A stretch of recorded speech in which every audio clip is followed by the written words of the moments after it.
ఈరోజు హోంమంత్రి అనిత గారు ఒక ప్రెజెంటేషన్ ఇచ్చారు. ఆ ప్రెజెంటేషన్ చూస్తుంటే అదొక ప్రెజెంటేషన్ లాగా లేదు. అనిత ఫ్రస్ట్రేషన్ కనిపిస్తోంది. ఆమె ఏదైతే వీడియోలు చూపించిందో అవన్నీ చంద్రబాబు నాయుడు కూటమి ప్రభుత్వం తయారు చేయించిన ఫేక్ వీడియోస్ని ఏ విధంగా ఆమె ప్రజెంట్ చేసిందో మనం అందరం కూడా గమనించగలిగాం.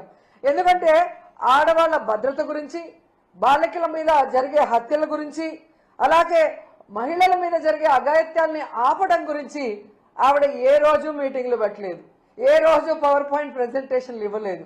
వాటికి ఎలాంటి ఒక పులి స్టాప్ పెట్టే విధంగా కొత్త చట్టాలను తేవటమో లేదా ఉన్న చట్టాలని సవరించి నేరస్తుల్ని కంట్రోల్ చేసే విధంగా ఏ రోజు చేయలేదు.